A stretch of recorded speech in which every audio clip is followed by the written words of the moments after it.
హల్లెలూయా. దేవునికి మహిమ కలుగును గాక. ప్రభువునాలు మీ అందరికి వందనాలు చెల్లిస్తున్నాను. వాక్యం మన హృదయంలో ఉండాలి. ఆఖరి దినాల్లో ఉన్నాం కాబట్టి వాక్యం మన హృదయంలో ఉండాలి. వాక్యానుసారమైన జీవితాలు జీవించడం నేర్చుకోవాలి. కాబట్టి చిన్న ప్రార్థన చేద్దామండి. వాక్యం కొరకు చేతులెత్తి ప్రార్థన చేద్దాం. పరిశుద్ధుడా, నీ పాదాలకు వందనాలు చెల్లిస్తున్నాం. వాక్యం నా హృదయంలో ఉండేలా సహాయం చేయండి. సాతానుడు ఎత్తుకెళ్లకుండా సహాయం చేయండి. దాని జీవితాంతం నీ దగ్గరికి వచ్చిందాకా కూడా మీ మాటలు మా హృదయాల్లో ఉంచండి. దుష్టుడు ఎత్తుకెళ్లకుండా సహాయం చేయండి. మీరే నడిపించండి, మీరు మాట్లాడండి.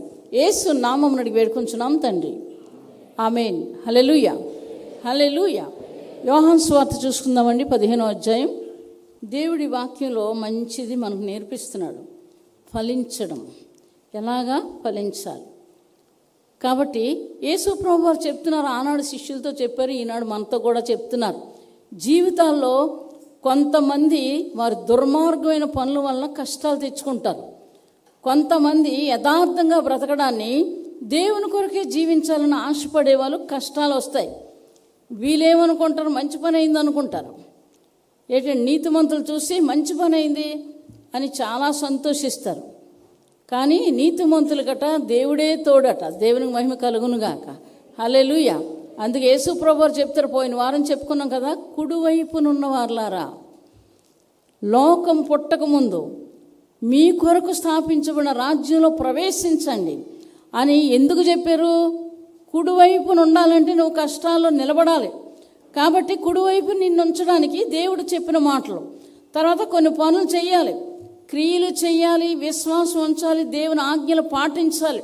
లేకపోతే మీరు క్రైస్తవులు కారు. అనుకుంటున్నారు క్రైస్తవులని, మీరు అనుకుంటున్నారు చర్చికి వెళ్తున్నాం, వాక్యం చదువుతున్నాం, వాక్యం మా ప్రార్థన చేస్తున్నాం, క్రియలు లేవు. మీకు క్రియలు లేవు కాబట్టి మీరు క్రైస్తవులు కారు, దేవుని బిడ్డలు మీరు కారు. కాబట్టి ఈ వాక్యాన్ని ఆలకించండి. ఎవరు ఫలించారు, ఎవరు ఫలించారు? యోహాను సువార్త 15వ అధ్యాయం 8, 9, 10, 11 వచనాలు, 12 వచనాలు అందరం కలిసే చదువుకుందాము. అందరం కలిసి చదువుకుందాము. మీరు బహుగా ఫలించటం వలన నా తండ్రి మహిమపరచబడును. ఇందువలన మీరు నా శిష్యులగుదురు. తండ్రి నన్ను ఎలాగ ప్రేమించునో నేనును మిమ్మల్ని అలాగే ప్రేమించితిని. నా ప్రేమ యందు నిలిచి ఉండుడి. నేను నా తండ్రి ఆజ్ఞలు గైకొని ఆయన ప్రేమ యందు నిలిచి ఉన్న ప్రకారము మీరును నా ఆజ్ఞలు గైకొనని ఎడల నా ప్రేమ యందు నిలిచి ఉందురు. మీ యందు నా సంతోషం ఉండవలను అనియు మీ సంతోషము పరిపూర్ణము కావాలనియు ఈ సంగతులు మీతో చెప్పుచున్నాను. నేను మిమ్మల్ని ప్రేమించిన ప్రకారము మీరొకరినొకడు ప్రేమించవలనని నా ఆజ్ఞ. దేవునికి మహిమ కలుగునుగాక. హల్లెలూయా, హల్లెలూయా. మీరు బహుగా ఫలించటం వలన నా తండ్రికి మహిమ వస్తుందని యేసు ప్రభువు చెప్తున్నారు. ఎవరితో? శిష్యులతో, మనతో కూడా. కాబట్టి మనం ఫలిస్తున్నామా లేదా? ఫలిస్తున్నామా లేదా? చూడండి, పూర్వం సీతాఫలాలు ఎంతమంది తెలుసు? అందరికీ తెలుసు, అందరికీ తెలుసు. పోయిన సంవత్సరం కూడా చాలా బాగున్నాయి. ఏచండి, ఈ సంవత్సరం అయితే బాగోలేవు. ఎంతమంది తెలుసు? మందులేసి ఎంత అవుతుంది ఏంటి? ఎక్కడ చూసినవే. అంటే ఏముంది అందులో? లోపలికి ఏం వెళ్ళిపోయింది? మందు వెళ్ళిపోయింది. దానివల్ల తింటే ఏమవుతుంది? పులుపు వచ్చింది. ఇంతకుముందు టేస్ట్గా ఉండేవి, కొన్ని అక్కడక్కడ ఉన్నాయి. అయితే ఏమి లేదు దాంట్లోని. బహుగా ఫలించటం వలన నా తండ్రికి మహిమ. అది యేసు ప్రభువారు భూమి మీద ఉంటుండగా నా తండ్రి మహింపరచబడాలి. లేఖనము ఇలాగ చెప్తుంది, నా తండ్రి ఆజ్ఞలు నేను ఆలకిస్తాను. ఈ మాటలు చెప్పడం ఆయన చెప్తున్నారు. ఆ మాటలు ఈయన చెప్పడం మొదలుపెట్టారు, అలాగే జీవించడం మొదలుపెట్టారు. తండ్రి, కుమార, పరిశుద్ధాత్మ దేవుడు, త్రియేక దేవుళ్ళు మనిషిని చేసినప్పుడు ఒక్క దగ్గరే ఉన్నారు. అక్కడ ఏమని చెప్పారు? మనము మన పోలిక చొప్పున నరులను చేద్దాము. మనము అన్నారు అక్కడ. అంటే అప్పుడు ఎవరున్నారు? ఏ మానవుడు లేడు. కానీ మనము అంటే ముగ్గురున్నారు అక్కడ.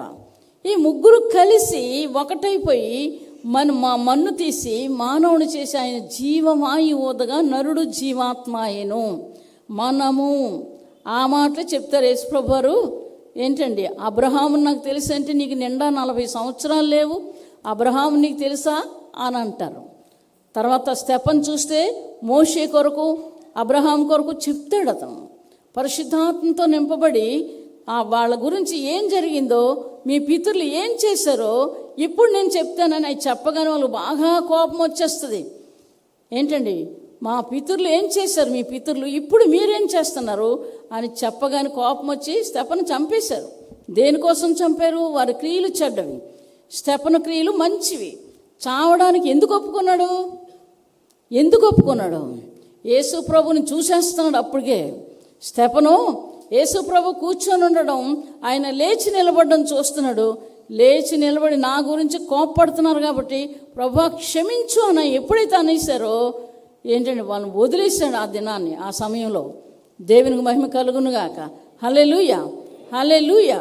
కాబట్టి సంతోషంగా చనిపోయాడు, దేవుని రాజ్యంలోకి వెళ్ళిపోవడానికి ఇష్టపడ్డాడు. దేవునికి మహిమ కలుగును గాక. హల్లెలూయా. అయితే చనిపోయే ముందు మంచి సేవ చేశాడు. ఏంటంటే మంచి ఘనమైన సేవ, చిన్నవాడు ఘనమైన సేవ చేశాడు. దేవుని రాజ్యంలోకి వెళ్ళిపోవడానికి ఇష్టపడ్డాడు. నన్ను కొట్టకండి బాబోయ్, నన్ను చంపకండి, మీరు చెప్పినట్టు నేను వింటానని అనలేదు. అది క్రైస్తవుడి లక్షణాలు అలాగ ఉండాలి. నేను పాపం చేస్తాను నువ్వు చెయ్యి అంటే చెయ్యకూడదు. అది క్రైస్తవుల లక్షణాలు. ఏంటంటే పరిశుద్ధుల తరపున జీవించకుండా ఇష్టానుసారంగా జీవించే వాళ్ళు ఫలించరు. ఫలితమే ఉండదు, వాళ్ళకి జీవితం ఉండదు. ఆఖరికి ఎలాగుండదు? స్టెఫన్లాగా ఉండదు. స్టెఫను పరలోకం వెళ్ళిపోయాడు, నరకంలో కాల్చబడతారు. ఇక్కడ కూడా బాధలు అవుతాయి, బాధలు పెట్టబడతారు. జీవితాలు మార్చుకోవడం నేర్చుకోవాలి. మార్చుకుంటే దేవుడు తప్పకుండా వాళ్ళని దీవిస్తాడు. దేవునికి మహిమ కలుగును గాక. క్రైస్తవుడు అని ఎందుకు పేరు పెట్టుకుంటున్నావు? ఏమవసరం నీకు? బైబిల్ చెప్తుంది. నా మాట ఎందుకు ఉచ్చరిస్తున్నావు అని కీర్తన గ్రంథంలో ఏంటండి దేవుడైన యెహోవా చెబుతున్నట్లుగా ఉంది. దేవునికి మహిమ కలుగును గాక. నా కొరకు ఎందుకు సాక్ష్యం చెప్తున్నావు? నా కొరకు నీ నోటమ్మట ఎందుకు వచిస్తున్నావు? నేను నిన్ను చెప్పమన్నానా? దేవుడు చెప్తున్న మాటలు మీరు అనుకుంటున్నారు అలాగని. కాబట్టి ఇక్కడ ఏం చెప్తున్నారు? మీరు బహుగా ఫలించటం వలన, 7వ వచనం చదువుతాను. నా యందు మీరును మీ యందు నా మాటలు నిలిచి ఉండిన ఎడల మీకేది ఇష్టమో అడుగుడి, అది మీకు అనుగ్రహించబడును. మీరు బహుగా ఫలించటం వలన నా తండ్రి మహిమపరచబడును. ఇందువలన మీరు నా శిష్యులగుదురు. తండ్రి నన్ను ఎలాగ ప్రేమించునో నేనును మిమ్మల్ని అలాగ ప్రేమించి తిని నా ప్రేమ యందు నిలిచి ఉండుడి. నేను నా తండ్రి ఆజ్ఞలు గైకొని ఆయన ప్రేమ యందు నిలిచి ఉన్న ప్రకారము మీరును నా ఆజ్ఞలు గైకొని ఎడల నా ప్రేమ యందు నిలిచి ఉందురు. మీ యందు నా సంతోషం ఉండవలననియు మీ సంతోషం పరిపూర్ణము కావాలననియు ఈ సంగతులు మీతో చెప్తున్నాను. దేవునికి మహిమ కలుగును గాక. గ్రహించే మనసిమ్మనాలు. దేవుని సన్నిధికి వచ్చినప్పుడు ఇంట్లో ఇప్పుడు వెళ్ళిపోతారు కదా, వారం అంతా ప్రార్థన చేయాలి. ప్రభువా నాతో మాట్లాడు, నాలో తప్పు ఉంటే హెచ్చరిక చెయ్యి, నాలో తప్పు ఉంటే నన్ను కడుగు, నన్ను పరిశుద్ధపరచు, నన్ను దిద్దు అని వారం అంతా అడగాలి దేవుడిని. ఏంటండి, అంతేగాని నా కోసమే మాట్లాడారు, నువ్వేమేమో పెద్ద పోటుగాలం అంటే అక్కడ అవ్వదు, కుదరదు. దేవునికి మహిమ కలుగును గాక. నీ కోసం దేవుడు మాట్లాడాడు కాబట్టి నువ్వు పశ్చాత్తాపడి లోబడి దేవుని పాదాలు పట్టుకుంటే ఆయన కనికిరం నీ మీదకి వస్తుంది. దేవునికి మహిమ కలుగును గాక. హల్లెలూయా, హల్లెలూయా. ఆదికాండం చూసుకుందాం. ఆదికాండం 49, 23 నుంచి 26 వచనాలు. యేసోపు ఫలించడి కొమ్మ, ఊట యొద్ద ఫలించడి కొమ్మ, దాని రెమ్మలు గోడ మీదకెక్కి వ్యాపించును. వెలికాండ్రు అతన్ని వేధించిరి, వారు బాణములు వేసి అతన్ని హింసించిరి. యాకోబు కొలుచు పరాక్రమశాలి అయిన హస్తము బలము వలన అతని విల్లు బలమైనదగును. ఇజ్రాయేలుకు నాకు బండయు మేపడి వాడును ఆయనే. నీకు సహాయము చేయు నీ తండ్రి దేవుని వలనను పైనుండి మింటి దీవెనలతోనూ క్రింది దాగియున్న అగాధ జల దీవెనలతోనూ స్తనముల జీముల దీవెనలతోనూ గర్భముల దీవెనలతోనూ నిన్ను దీవించి సర్వశక్తిని దీవెన వలనను అతని బాహుబలము దిట్టపరచబడును. నీ నీ తండ్రి దీవెనలు నా పూర్వీకుల దీవెనల పైని చిరకాల పర్వతముల కంటే హెచ్చుగా ప్రబలమగును. అవి ఏసోపు తల మీదను తన సహోదరుల నుండి వేరుపరచబడిన వాని నడినెత్తి మీద నుండి ఉండును. చాలు చాలు, దేవునికి మహిమ కలుగును గాక. ఇక్కడ యేసేపు గురించి చెప్పబడ్డది. చాలామంది అన్నదమ్ములు ఇక్కడ ఉన్నారు, వాళ్ళందరినీ దీవించాడు. తర్వాత కొంతమంది దీవెనే లేదు, అందులో అన్నదమ్ముల్లో దీవెన లేదు. కానీ యేసేపు గురించి మాత్రం చెప్తున్నాడు, తండ్రి దీవెనలు. ఇక్కడ ఏం చెప్తున్నారు, అతడు యేసేపు ఫలించెడు కొమ్మ ఓట యొద్ద. ఓట అంటే ఏంటి? దేవుని మాట యొద్ద. ఓట అంటే దేవుని వాక్యము, దేవుని వాక్యం దగ్గర. ఫలించెడు కొమ్మ అంటే వాక్యంలో ఫలిస్తున్నాడు ఇక్కడ. మరి తర్వాత దాని రెమ్మలు గోడ మీదకి ఎక్కి వ్యాపించును. విలుకాండ్రు అతను వేధించిరి, వారి బాణములను వేసి అతన్ని హింసించిరి. యాకోబు కొలుచు పరాక్రమశాలి అయిన వాని హస్తబలము వలన అతని విల్లు బలమైన దగును. ఇశ్రాయేలుకు బండయు మేపెడివాడును ఆయనే. నిజమే, ముందుగా వచ్చాడు, బానిసగా అక్కడ జీవించాడు, తర్వాత రాజుగా జీవించాడు. ఎందుకు? ఇశ్రాయేలు పెంచాలి, అది దేవుని ఉద్దేశం. దేవునికి మహిమ కలుగునుగాక. హల్లెలూయా, హల్లెలూయా. కాబట్టి యేసేపుని దేవుడు చిన్నప్పుడే పట్టుకున్నాడు. చిన్నప్పుడే కలలు కనేవాడు వస్తున్నాడు. వాళ్ళ అన్నదమ్ములు వెక్కిరించేవారు, సొంత అన్నదమ్ములు. అయితే మేపిడివాడు ఆయనే.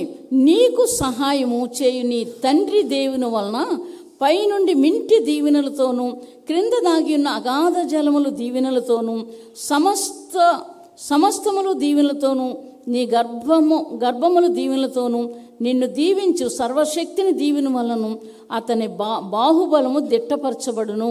నీ తండ్రి దీవెనలు నా పూర్వీకుల దీవెనలపైన చిరకాలము పర్వతముల కంటే హెచ్చుగా ప్రబలమగును. అవి యేసేపు తల మీదను తన సహోదరులు నుండి వేరుపరచబడిన వాని నడినెత్తి మీదను ఉండును. దేవునికి మహిమ కలుగునుగాక. ఆ విషయాలు అనుభవించిన తర్వాత, దేవుడు తన కళల ద్వారా మాట్లాడిన తర్వాత యేసేపుని దేవుడే ఆశీర్వదించాడు. ఎక్కడికి వెళ్తే అక్కడ దీవెన. ఎప్పుడైతే ఆ పొతిఫర్ ఇంట్లోకి వచ్చాడో అక్కడ దీవెన మొదలైంది. అతను గ్రహించాడు, ఇతను రావడం వలన నా ఇల్లు ఆశీర్వదించబడ్డది అని గ్రహించి తను ప్రత్యేకంగా చూడమని అవన్నీ చెప్పలేదు, కానీ తన మాట ఉంచి మిగతాదంతా కూడా తనకు అప్పగించినట్లుగా బైబిల్ చెప్తుంది. దేవునికి మహిమ కలుగునుగాక. హల్లెలూయా, హల్లెలూయా. ఏం చేశారు? గోతులో దించారు అన్నదమ్ములు. గోతులో యేసేపుని దించారు. తర్వాత ఏం చేశారు? అమ్మేసుకున్నారు. 20-30 వెండి నాణాల కొరకు అమ్మేసుకున్నారు. యేసు ప్రభు ముందు గుర్తుగా ఈయన సూచనగా ఉన్నాడు. సూచన 30 వెండి నాణాలకి యేసు ప్రభు నిర్దోషి అయినటువంటి దేవుణ్ణి అమ్ముకున్నారు. అటువంటి మనుషులు లోకంలో లేరని కాదు, ఉన్నారు. కాబట్టి జాగ్రత్తగా జీవించి మారు మనసు రక్షణ పొందితే దేవుడి దీవెనలు ఇలాగే వస్తాయి. అనుభవించు, కష్టమైనా సరే, ఎవరు తిట్టినా, ఎవరు కొట్టినా, ఎవరు బాధించినా నువ్వు అనుభవించు, దాని ఆశీర్వాదాన్ని నువ్వు చూస్తావు. దేవునికి మహిమ కలుగునుగాక. ఫలించడం అంటే అది యేసు ప్రభు మాటలు నోటమ్మట వచ్చాయి. యేసు ప్రభు భూమి మీద ఉన్నప్పుడు ఫలించారు. దానికి ముందు పరమగీతాల్లో కూడా చెప్పబడుతుంది. ఏమని? పరమగీతాలు చూసుకుందామండి. 7వ అధ్యాయం 13వ వచనం. మా ద్వారబంధాల మీద వేలబడుతున్నాయి. ఏమంటున్నారు? పుత్రదాత వృక్షములు సువాసన నిచ్చుచున్నవి, నా ప్రీడ నేను నీ కొరకు దాచించిన నానావిధ శ్రేష్ఠ ఫలములు పచ్చివి పండువి మా ద్వారబంధాల మీద వేలాడుచున్నవి. పుత్రదాత వృక్ష ఫలాలు అంటే ఆత్మలు. ఏంటండి? ఒక ఆత్మ రక్షించబడ్డదంటే దాన్ని ఒక ఫలంగా ఇచ్చాడు దేవుడు. దేవునికి మహిమ కలుగునుగాక. హల్లెలూయా. ఆ ఫలం కొరకు యేసు ప్రభు వారు ఫలించే ఫలాల కొరకు ఇక్కడ ఈ యొక్క సోలమతి చెప్తున్నట్లుగా మనం ఉంది. ఈవిడ గురించి ఏం చెప్తున్నాడు చూసుకుందాము. 2వ అధ్యాయం పరమగీతాలు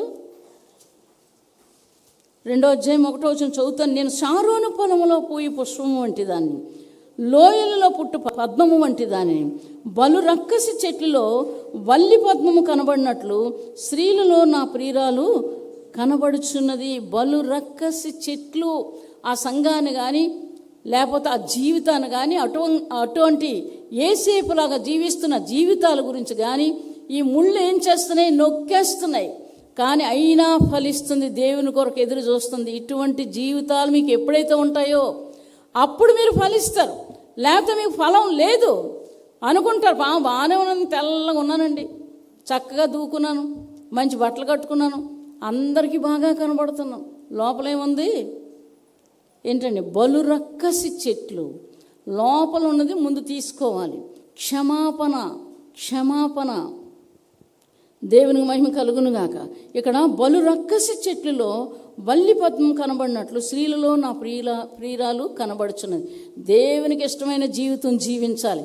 అమ్మకి ఇష్టం, నాన్నకి ఇష్టం, మా తాతకి ఇష్టం అండి. ఏంటండి, మా తాత అంత పొడుగుండేవాడు, చెవులకు మంచి కమ్ములు పెట్టుకుండేవాడు, ఎడ్ల బండి ఎక్కి బాగా తిరిగేవాడు. మంచి పొలాలు ఉన్నాయి, మంచి బ్రతికేము. నా అందం చూడండి, నా బలం చూడండి. మా తాత చెప్తున్నాడండి, మీ తాత మంచి మాటలు చెప్తేనే వినాల, చెడ్డ మాటలు చెప్తే తాత లేదు పీత లేదు. ఈ విషయాలు జాగ్రత్తగా ఉంచుకొని దేవుడు మాట ప్రతి ఒక్కరూ కూడా ఇంట్లో తల్లి వినాలి, తండ్రి వినాలి, అక్క చెల్లెలు వినాలి, అందమ్మలు వినాలి, పిల్లలు వినాలి. ఇది క్రైస్తవ కుటుంబం. అలాగ లేకపోతే ఆ కుటుంబాలను విసర్జించాలి. ఇది నేర్చుకోవాలి, అది ఫలించడం. అప్పుడు నువ్వు ఏదైనా చెప్తే బహుగా ఫలిస్తారు వాళ్ళు. నువ్వు ఎక్కడికి వెళ్తే అక్కడ దీవించబడతావు, దేవుడి దీవెనలు నీ మీదకి వస్తాయి. కాబట్టి ఈ విధమైన జీవితాలు నా తండ్రి మహిమపరచబడాలి. నేను బ్రతికున్నానంటే నా తండ్రి మహిమపరచబడాలి. ఈ విషయాలు గుర్తు చేసుకోవాలి. దేవునికి మహిమ కలుగునుగాక. హల్లెలూయా, హల్లెలూయా. అందుకోసం యేసుప్రభువు చెప్తున్నారు, మీరు బహుగా ఫలించటం వలన నా తండ్రి సంతోషిస్తాడు. అక్కడ ఏం వరం ఇచ్చాడు? అక్కడ నా యందు మీరు ఉండండి, మీ యందు నేను ఉంటాను, అప్పుడు మీకు ఏది ఇష్టమో అది అడుగుడి, నేను ఇస్తాను. ఎంత మంచి మాట! తర్వాత మాట ఎంత మంచి మాట! జీవించడం నేర్చుకోవాలి. అలాగా ఎవరు చేశారు? తండ్రి మంచివాడే, యాకోబు. యాకోబు మంచివాడే, కానీ అయినా సరే తండ్రిని వదిలేశాడు. గబగబా పరిగెట్టెళ్ళి పారిపోయి మా నాన్న చెప్తాను, మా నాన్నని తప్పిస్తాడని అనుకోలేదు అక్కడ.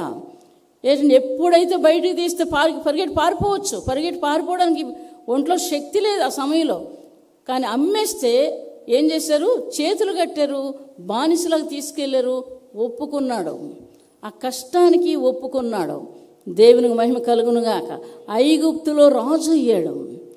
యథార్థంగా ఉండి కష్టం అనిపించాలి, కానీ నువ్వే తప్పులు చేసేసి నేను యథార్థంగా ఉన్నాను అక్కడ కుదరదు. దేవుడు నిన్ను చూడాలి. దేవునికి మహిమ కలుగునుగాక. దేవుడు నీ నీతిని చూడాలి, నీ యథార్థతను చూడాలి. దానికి ఫలితాన్ని దేవుడు ఇస్తాడు. దేవునికి మహిమ కలుగునుగాక. హల్లెలూయా, హల్లెలూయా. 300 మంది సాక్ష్యం చెప్పారు మాకు. వీళ్ళ నాన్నగారు చనిపోయినప్పుడు 300 మంది.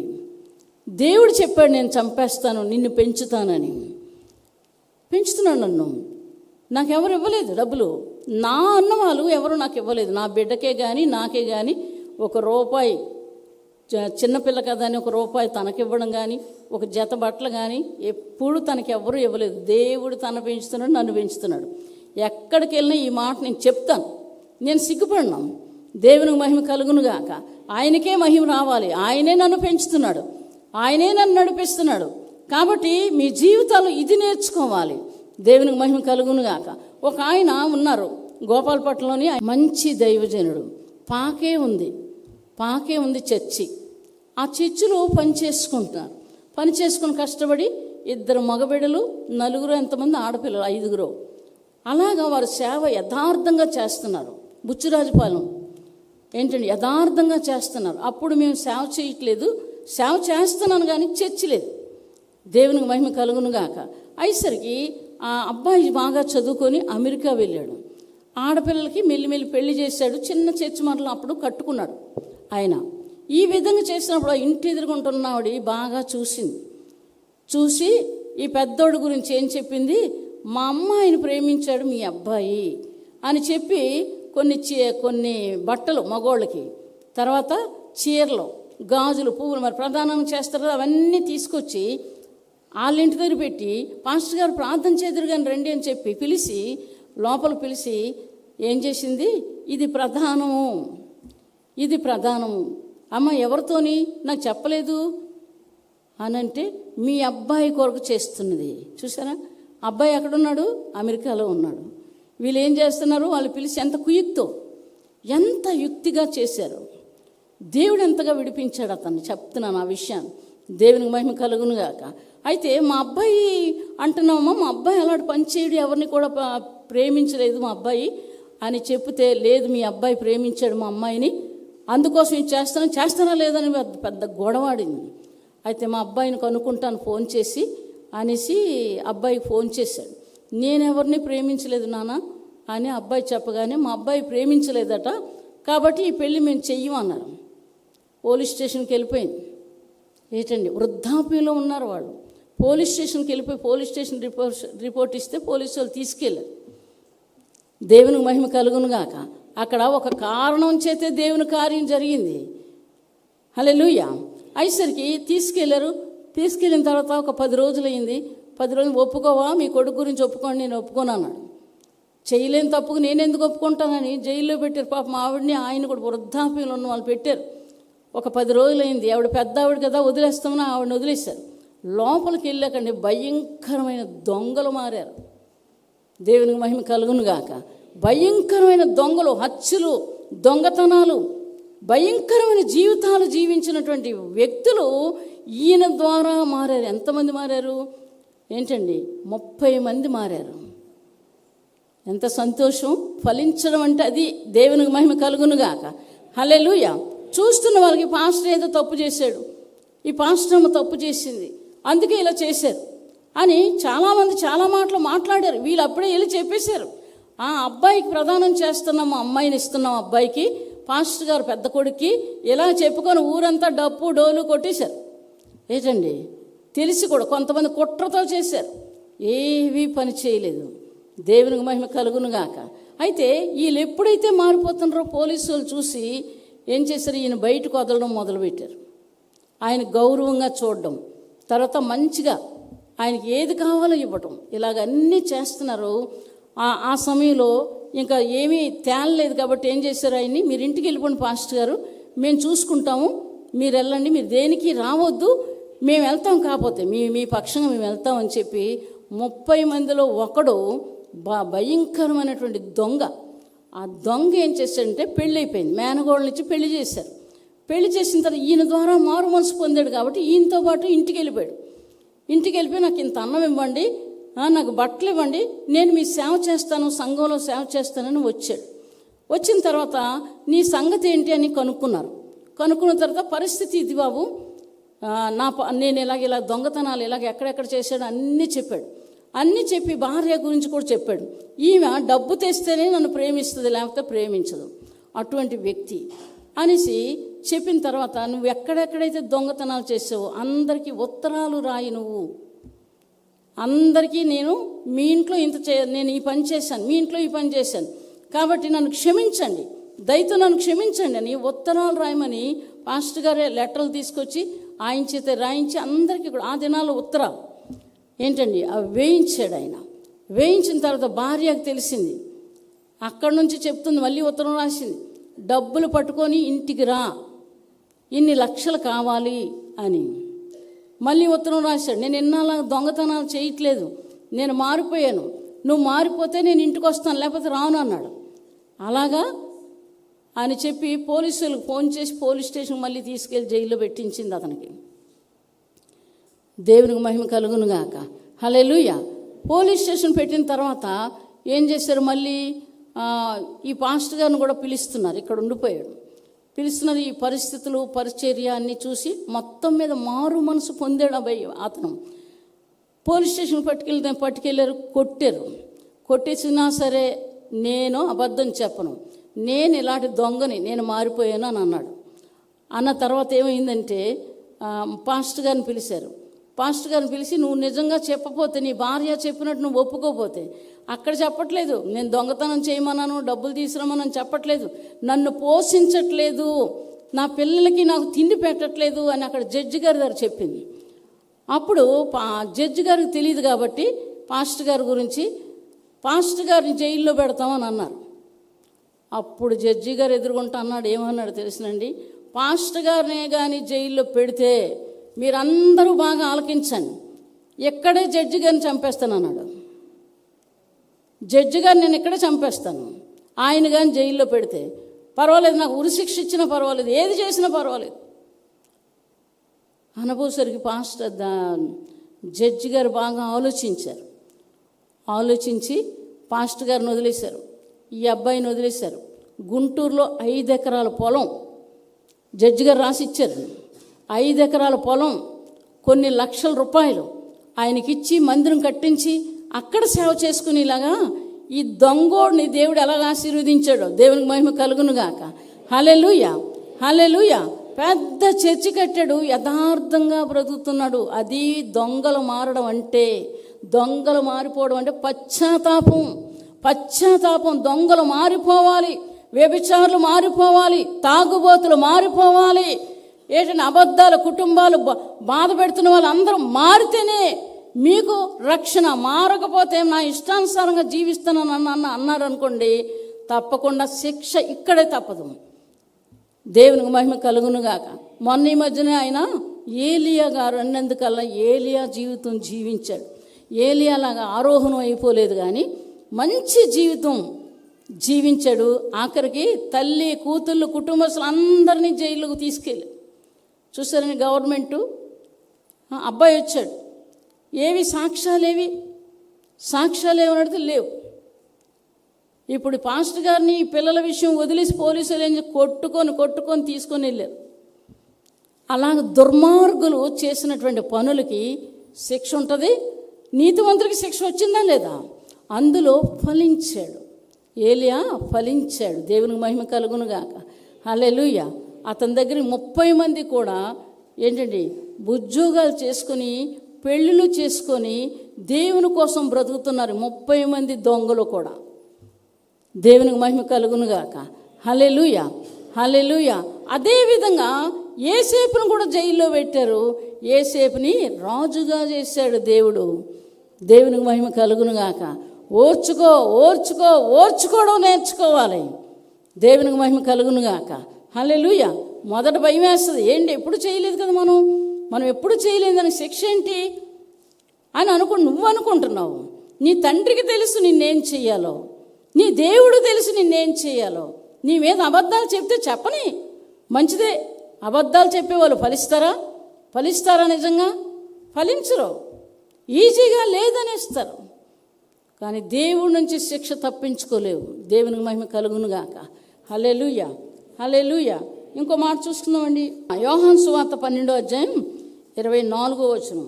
గోధుమ గింజ భూమిలో పడి చావాలి, గోధుమ గింజ భూమిలో పడి చావకుండిని ఎడల అది ఒంటిగానే ఇండును, అది చచ్చిన ఎడల విస్తారముగా ఫలించును. తన ప్రాణాన్ని ప్రేమించువాడు దానిని పోగొట్టుకును. ఈ లోకములో తన ప్రాణమును ద్వేషించువాడు నిత్య జీవము కొరకు దాన్ని కాపాడుకునునని మీతో నిశ్చయముగా చెప్తున్నాను. దేవునికి మహిమ కలుగునుగాక. హల్లెలూయా. నన్ను ప్రేమిస్తే నన్ను వెంబడిస్తాడు. ఇక్కడ ఆ మాట రాశాడు చూడండి. ఒకడు నన్ను సేవించినడలా నన్ను వెంబడింపవలెను, అప్పుడు నేను ఎక్కడ ఉందునో అక్కడ నా సేవకుడు ఉండును. ఒకడు నన్ను సేవించినడలా నా తండ్రి అతనిని గణపరచును. చాలు. దేవునికి మహిమ కలుగునుగాక. ఇంకో దగ్గర మనం చూసుకున్నాం కదా పోయిన వారం, నా పక్షంగా ఉండి నాతో సమకూర్చిన వాడు నాకు విరోధి. అటువంటి వాళ్ళు ఎవరైనా ఉంటే వేరేసుకోండి. మీరు మీ కుటుంబాల్లో ఉన్న వేరేయండి, బయటికి సంఘాల్లో ఉన్న ఏరీసి బయటకు పంపించేయండి, మీ జీవితంలో ఉన్నా సరే బయటకు పంపించేయండి. ఇది నేర్చుకోవాలి. ఏరియండి, బయటకు పంపించేయండి. నా పక్షముగా ఉండి నాతో సమకూర్చిన వాడు నాకు విరోధి, నాకు విరోధి, దేవునికి విరోధి. ఇటువంటి వ్యక్తులు ఎందుకు, ఇటువంటి వాళ్ళు ఎందుకు? ఈ విషయాల్లో జాగ్రత్తగా ఉండాలి. కలిసి పని చేయాలంటే కష్టంలో, నష్టంలో, ఇబ్బందుల్లో, అవమానాల్లో అన్నిట్లోనూ కూడా ఎవరైతే ఉంటారో, దేవుని పట్టుకొని ఉంటారో వాళ్ళు కలిసి పని చేయటం. నా పక్షంగా ఉండి నాతో సమకూర్చిన వాడు నాకు విరోధి. ఈ విషయాలు గమనించండి. దేవునికి మహిమ కలుగునుగాక. మత్తయి సువార్త చూసుకుందామండి. 7వ అధ్యాయం 15 నుంచి 20 వచనాలు. అబద్ధ ప్రవక్తలను గూర్చి జాగ్రత్త పడుడి. వారు గొర్రెల చర్మములు వేసుకొని మీ యొద్దకు వత్తురు, కానీ లోపల వారు క్రూరమైన తోడేళ్ళు. వారు ఫలముల వలన మీరు వారిని తెలుసుకొందురు. ముండ్ల పొదలలో ద్రాక్ష పండ్లైనను పల్లేరు చెట్లను అంజూరపు పండ్లైనను కోయుదురా.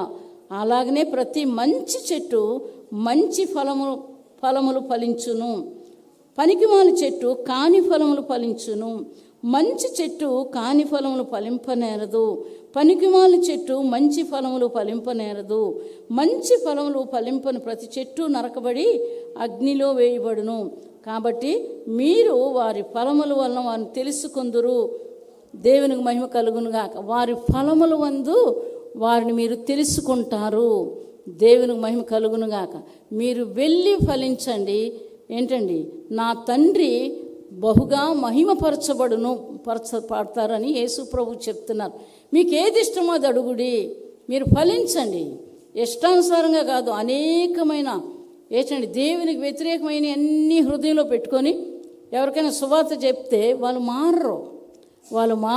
మారరు కదా, తిరిగి మిమ్మల్ని తిడతారు. ఎందుకు? మీరు సరిగ్గా లేరు.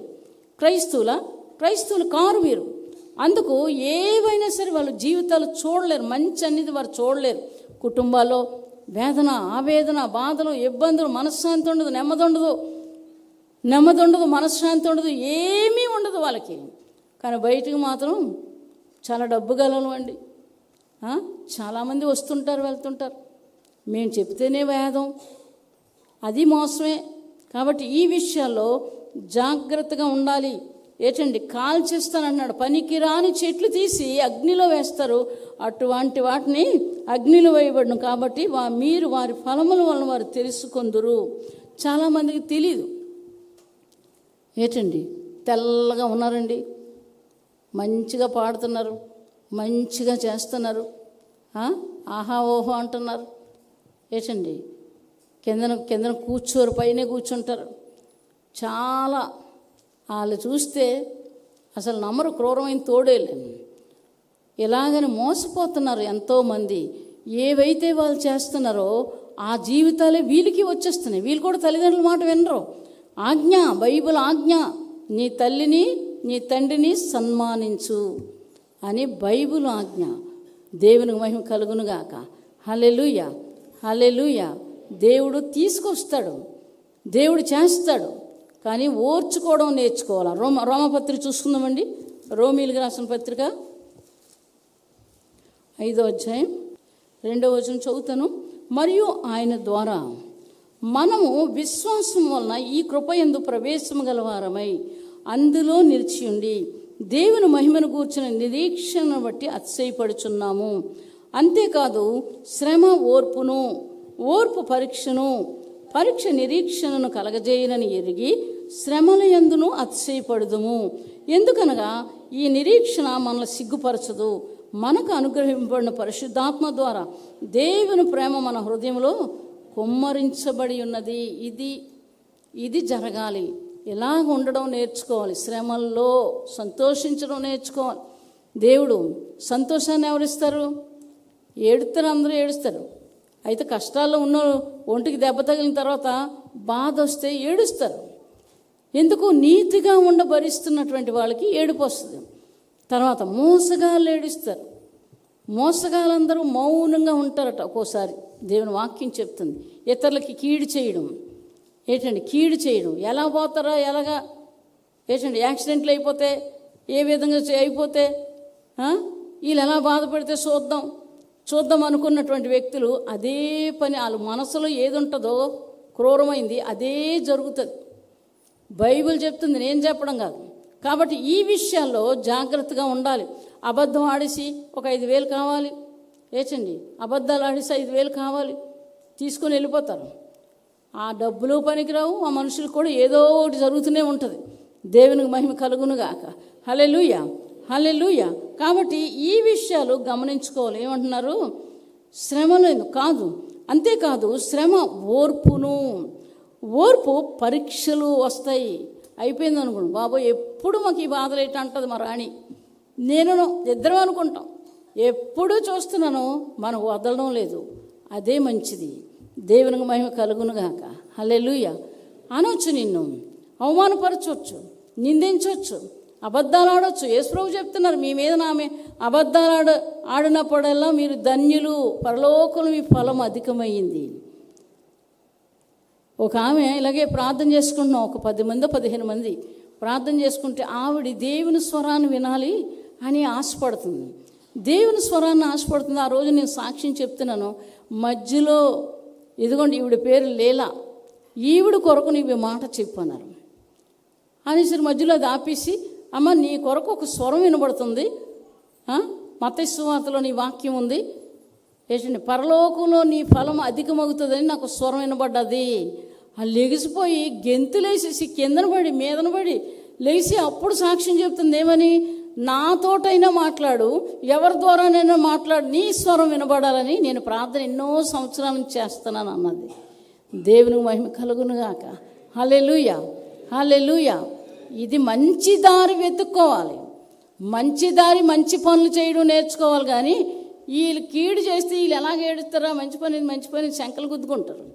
ఏంటండి, శంకలు గుద్దుకున్న వాళ్ళందరూ భుజాలు తీసేస్తాడు దేవుడు. అవునా కాదా? దేవునికి మహిమ కలుగునుగాక. హల్లెలూయా, హల్లెలూయా. ఎన్నో నేను అనుభవించాను, నేను లెక్క చేయను. ముందు మాత్రం కొంచెం భయం వేస్తుంది, తర్వాత అనుకుంటున్నాను పలానప్పుడు ఇలా జరిగింది, అప్పుడు ఇడిపించాడు, ఆ విషయాలు విడిపించాడు, ఈ విషయాలు విడిపించాడు. ఇప్పుడు ఎందుకు విడిపించడు? ఇప్పుడు నేనేమైనా తప్పు చేశానా? చూసుకుంటాను. నేను తప్పు చేశానా? చెయ్యలేదు. దేవుడి సహాయం అందుతుంది. దేవునికి మహిమ కలుగునుగాక. హల్లెలూయా. దేవుని సహాయం మాకు అందుతుంది. కానీ మనుషులు భయంకరులు కాబట్టి, సొంత మనుషులు ఇలా చేస్తున్నారు కాబట్టి కొంచెం బాధ అనిపిస్తుంది. కానీ అది కూడా మనకు సొంత మనుషులు కావాలి, దెయ్యానికి బిడ్డలు, దెయ్యానికి పుట్టినోళ్ళు కానీ మనుషులు పుట్టినోళ్ళు కాదు. పుడతారు, అందరూ మనుషులకే పుడతారు. ప్రత్యేకంగా దెయ్యాలు వాళ్ళు నేలుతాయి కాబట్టి వాళ్ళ పనులు అలాగే ఉంటాయి. నువ్వు అలాగుంటావా, నేను అలాగుంటావా? ఉండకూడదు, ఎట్టి పరిస్థితుల్లో ఉండకూడదు, ఏది ఏమైనా సరే. అందుకే వాళ్ళు ఏం చేస్తారు? కీడు చేద్దాం అనుకుంటారు. ఏంటండి, యాక్సిడెంట్లు అయిపోతే, కాలు చేతులు పడిపోతే, ఇరిగిపోతే ఏంటండి, అప్పుడు మనం నవ్వుదాం. వాళ్ళ వల్ల కాదు. దేవునికి మహిమ కలుగునుగాక. ఇందులో దేవునితో కలిసి ఉన్నన్నాళ్ళు వారి వల్ల కాదు. ఏంటండి, ఎన్నో చిల్లంగలు పెట్టారు, మరణపు అంచుదాకా వెళ్ళాను, తిరిగి వచ్చాను. ఎన్నో దెబ్బలు కోసి కత్తి కూడా చూపించారు చంపేస్తానని, నన్ను చంపలేదు, అతనే చచ్చిపోయాడు. నేను ఇంకా బతికే ఉన్నాను. దేవునికి మహిమ కలుగునుగాక. ఇలా ఎంతమందో చేద్దాం అనుకున్నారో అందరూ భూమి మీద లేరు. ఇప్పుడు భూమి మీద లేరు. దేనికోసం? నేను సువార్త చేస్తున్నాను, నేను సాక్ష్యం చెప్తున్నాను, అనేకులు రక్షణలోకి వస్తున్నారు, మారు మనసు పొందుతున్నారు కాబట్టి చంపేస్తాము. అంతేగాని ఎవరు సొమ్ము తీసుకున్నానని కాదు, ఎవరింట్లో దొంగతనం చేసామని కాదు, ఎవరిని హింసిస్తున్నామని కాదు, ఎవరిని దూషిస్తున్నామని కాదు. కాబట్టి ఈ విషయాలు గుర్తు చేసుకోవాలి. నేను చేసేది తప్పు కాదు కాబట్టి, నా దేవుడు నన్ను చూస్తున్నాడు కాబట్టి నాకు భయం ఏంటి? ఈ విషయాలు గ్రహించుకోవాలి. దేవుడు చెప్తున్న మాట, మీరు బహుగా ఫలించాలి. అయినా సరే మీరేం చేయాలి? దేవుని పక్షంగానే ఉండాలి, కానీ సాతానుడు పక్షంగా ఉండకూడదు. అలా ఉన్నోళ్ళందరూ పోయారు. నాకు చిన్న పిల్లలు ఉన్నారు కాబట్టి నేను జాగ్రత్తగా జీవిస్తే నా పిల్లల్ని ఆశీర్వదిస్తాడు దేవుడు. ఆ ఉద్దేశం ఉండాలి. అంతేగాని ఏంటంటే నేనే ఇష్టానుసారంగా జీవిస్తాను, ఇంకా నిన్ను చూసేంటి? అందుకే కొంతమంది బ్రతుకులు బాగోవు, వాళ్ళని వెంబడిస్తారు. అబద్ధాలు, మోసాలు, హత్యలు, నాశనాలు, వ్యభిచారాలు, దొంగతనాలు నేర్పించే వాళ్ళని వెంబడిస్తారు. కాబట్టి ఎప్పటికైనా అది శిక్ష. ఎక్కడుంటుండగానే అందరూ చూసేటట్లుగా దేవుడు చేస్తాడు. ఎక్కడుంటుండగానే అందరూ చూసినట్లుగా దేవుడు చేస్తాడు ఇటువంటి వాళ్ళకి. కాబట్టి నువ్వు ఫలించడం నేర్చుకోవాలి. ఫలించడం మరొకసారి యోహాను సువార్త చూసుకొని ముగించుకుందామండి. 6-7 వచనాలు చదువుకుందాం. ఎవడైనను నా యందు నిలిచి ఉండిన ఎడల వాడు తీగ వలె బయటి పారవేయబడి ఎండిపోవును. మనుషులు అట్టి వాటిని పోగు చేసి అగ్నిలో పారవేతురు, అవి కాలిపోవును. అలాగే కాలిపోతారు. దేవునికి మహిమ కలుగును గాక. నా యందు మీరును మీ యందు నా మాటలు నిలిచి ఉండిన యెడల మీకేది ఇష్టమో అడుగుడి, అది మీకు అనుగ్రహించబడును. మీరు బహుగా ఫలించటం వలన నా తండ్రి మహిమపరచబడును. ఇందువల్ల మీరు నా శిష్యులగుదురు. తండ్రి నన్ను ఎలాగ ప్రేమించునో నేను మిమ్మల్ని అలాగే ప్రేమించి తిని నా ప్రేమ యందు నిలిచి ఉండి, నేను నా తండ్రి ఆజ్ఞలు గైకొని ఆయన ప్రేమ యందు నిలిచి ఉన్న ప్రకారము మీరును నా ఆజ్ఞలు గైకొని ఎడల నా ప్రేమ యందు నిలిచియుందురు. మీ యందు నా సంతోషం ఉండవలననియు నా సంతోషం పరిపూర్ణం కావాలననియు ఈ సంగతులు మీతో చెప్పుచున్నాను. దేవునికి మహిమ కలుగును. ఆయన ఆజ్ఞలు ఆలకించడం నేర్చుకోవాలి. ఆయన ఆజ్ఞలు ఆలకించడం నేర్చుకోవాలి. ఏంటి ఆ ఆజ్ఞలు? ఏం చెప్తున్నారు? ఆయన చెప్పినందుకు ఆయనకి ఏమొచ్చింది? ఇది గ్రహించుకొని బ్రతకాలి. కానీ ఇష్టానుసారంగా లోకంలో ఒక అడుగు ఏంటండి, ఇటు ఒక అడుగు, ఈ 2 అడుగులు ఎక్కడ పడతారు? నీటిలో పడిపోతారు, కాలిపోతారు ఆఖరికి. కాబట్టి ఈ విషయాలు దేంట్లో మీరున్నారు, ఏ విషయాల్లో మీరున్నారు, మిమ్మల్ని మీరు పరీక్షించుకోవాలి. ఏ విషయాలు ఉన్నారు? మీరు ఫలిస్తున్నారా? లేదు, మీరు ఫలించలేదు. మీ వైపు మీరు చూసుకోవాలి. ఏంటి నా పరిస్థితి? నా జీవితం ఏంటి? నేను వెళ్ళే అడుగులేంటి? నేను చేస్తున్న పని ఏంటి? ఏది ఇతరులకి ఉపకారంగా ఉన్నానా? దేవునికి మహిమకరంగా నేను జీవిస్తున్నానా లేదా అని తెలుసుకొని జీవించడం నేర్చుకోవాలి. పశ్చాత్తాపం పడాలి. పశ్చాత్తాపం. మంచి దైవ సేవకుడు, భయంకరమైన దొంగ ఏం చేశాడు? నేను మీకు ఇలా చేశాను, మీ ఇంట్లో డబ్బు దొంగలాడేశాను, మీ కుటుంబాన్ని హింసించాను, ఎంతోమంది చనిపోయారు కూడా అబ్బాయి నుంచి. ఏంటండి, వాళ్ళకు కూడా ఉత్తరాలు రాశారు. ఏ మనిషికైనా హాని నువ్వు చేస్తే వెళ్ళి క్షమించమని అడగాలి. పెద్దదానివైనా వాడు చిన్నోడైనా, లేకపోతే వాడు చిన్నోడు చేసిన పెద్దోడైనా, పెద్దోడు చేసినా వెళ్ళి ముందు నువ్వు క్షమాపణ అడిగితేనే దేవుతో నీకు సమాధానం వస్తుంది. కొంతమంది పనులు చేసేస్తారు, మేము క్షమించేసామని అంటారులేండి. మేము క్షమించామంటారు. తప్పులు చేసేయడను మేము వాళ్ళని క్షమించేసాం. అబద్ధాలు. దేవునికి మహిమ కలుగునుగాక. హల్లెలూయా. అబద్ధాలు ఆడే నోరు మూయబడుతుంది, బైబిల్ చెప్తుంది. ఈ విషయాల్లో జాగ్రత్తగా ఉండడం నేర్చుకోవాలి. నా తండ్రి ఆజ్ఞలు ఏంటండి, గై కొనాలి, ఆలకించాలి. మీ జీవితాలు బాగుపడాలంటే ఇలాగే ఉండాలి. కష్టమే, కొంచెం కష్టమే. అడుగు వేయడం కష్టం, అడుగు తీయడం కష్టం, ముందుకెళ్ళడం కష్టం, వెనకెళ్ళడం కష్టం, ఇటు వెళ్ళడం కష్టమే. కానీ అందులోంచి దేవుడు మీకు తోడై ఉంటాడు. దేవునికి మహిమ కలుగునుగాక. హల్లెలూయా, హల్లెలూయా. చప్పట్లు కొడదామండి ఆయనకి. కళ్ళు మూసుకుందాం, ప్రార్థన చేద్దాం. నమ్మకమైన దేవుడవయ్యా, నీవే చాలు యేసయ్యా. నమ్మకమైన దేవుడవయ్యా, నీవే చాలు యేసయ్యా. నేనేమైనా ఏ స్థితిలో ఉన్నా, నేనేమైనా ఏ స్థితిలో ఉన్నా, ఇంకేమీ కోరుకోనయ్యా, ఇంకేమీ కోరుకోనయ్యా, ఇంకేమీ కోరుకోనయ్యా. మహాపరిశుద్ధుడా, నీ పాదాల వందనాలు చెల్లిస్తున్నాను. సర్వోన్నతుడు, సర్వ సృష్టికర్త నాయన, నీకు వందనాలు. నీతిగా బ్రతకడానికి సహాయం చేయండి. అబద్ధాలు, మోసాలు, అన్యాయం వైపు ఎప్పుడూ తిరగకుండా సహాయం చేయండి నాయన. నీకు వందనాలు. మాకు ఇచ్చిన మంచి జీవితాన్ని, మిమ్మల్ని బట్టి మాకు ఇచ్చిన, మా ఇద్దరికి ఇచ్చిన జీవితం, అలాగ బ్రతుకుతున్న వారి జీవితాల్లో మంచి జీవితాలు ఇచ్చినందుకు మీకు వందనాలు చెల్లిస్తున్నాం. దేవా, నీకు వందనాలు. నా పక్షంగా ఉండి నాతో సమకూర్చిన వాడు నాకు విరోధి అంటున్నారు. అటువంటి వాళ్ళతో మీరు మాట్లాడి బుద్ధి చెప్పండి నాయన. ఒప్పుకొని నీ పాదాలు పట్టుకుంటే ప్రభా క్షమించండి, సహాయం చేయండి తండ్రి. నీకు వందనాలు చెల్లిస్తున్నాము దేవా. సహాయం చేయండి. వాక్యం విన్న వారందరినీ రక్షించిన ఆయన ఆదరించండి, మార్చండి, నీ రూపులోకి వెళ్ళేలా సహాయం చేయండి తండ్రి. నీకు వందనాలు చెల్లిస్తున్నాను దేవా. సహాయం చేయండి. నేను జీవిస్తున్న జీవితం నన్ను ప్రేమించి నా కొరకు తాను అప్పగించుకున్న దేవుని కుమారుని యందు విశ్వాసం వల్ల నేను జీవిస్తున్నానని పౌలు నాయన చెబుతున్నట్లుగా ఆ జీవితాలు మాకు దయచేయండి. పరిశుద్ధుడా నీ పాదాలకు వందనాలు చెల్లిస్తున్నాం దేవా. ఇంకా ఎవరు నీ మాట వినలేదో, వ్యతిరేకంగా ఉన్నారో, డబ్బు కోసం, ధనం కోసం, మాటల కోసం, గొప్పల కోసం, మెప్పుల కోసం జీవిస్తున్న బుద్ధి చెప్పమని అడుగుతున్నాను. సహాయం చేయండి తండ్రి. నీకు వందనాలు. అబద్ధాన్ని ప్రేమించి జరిగించిన వాడు వెలుపట్టునుంటారని చెప్తున్నారు. సహాయం చేయండి. మీరు తోడు ఇంటి నడిపించండి. ఈ మాటలు వారి హృదయంలోకి వెళ్ళేలాగా, మా హృదయంలో నిల్చుండేలాగా సహాయం చేయండి. దుష్టుడు ఎత్తుకెళ్లకుండా సహాయం చేయండి. యేసు నామమున అడిగి ప్రభా నీ చిత్తాలు మా పట్ల జరిగించండి. మా జీవితాల్లో ప్రభా మీరుండి నడిపించండి. యేసుక్రీస్తు నామమున అడిగి వేడుకొని ప్రార్థిస్తున్నాం తండ్రి. ఆమేన్. హల్లెలూయా, హల్లెలూయా.